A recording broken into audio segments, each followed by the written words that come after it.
Magluluto ako ng munggo. Ayan. Lagyan ko ng kalabasa, talong. Tsaka pangpalasa yung nor chicken. Tsaka sibuyas, bawang, kamatis. Tsaka syempre yung main ingredients ko. Sahog, pork, chicharon. Wala tayong pambili ng laman eh. Mahal a kilo. Syempre lagyan natin ng malunggay.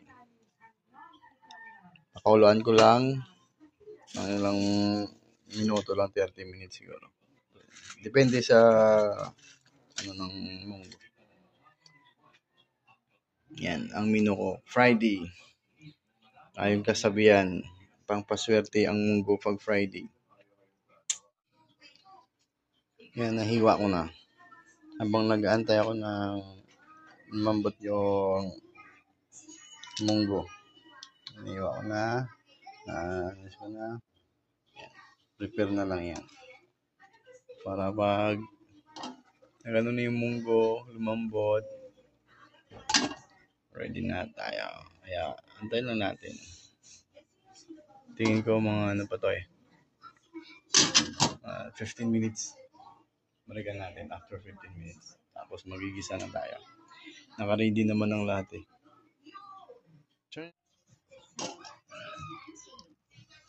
Ito na.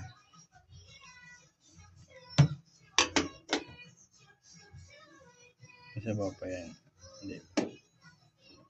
Maya umpisa natin ang paggisa.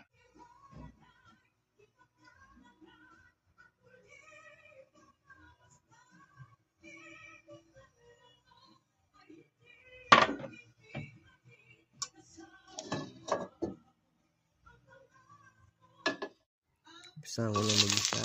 Ayan na yung bawang. Ayan. Surugin na natin kasi medyo malaki yung bawang. Next ko na yung sibuyas.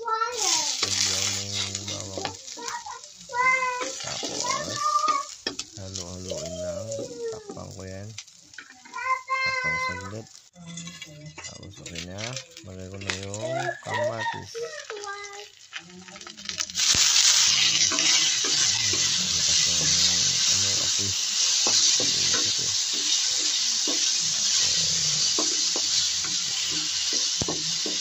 Takpan ko na rin yung maya. Tapos nilagay ko na yung munggo. Sinabi ko muna yung ano ko, yung cellphone.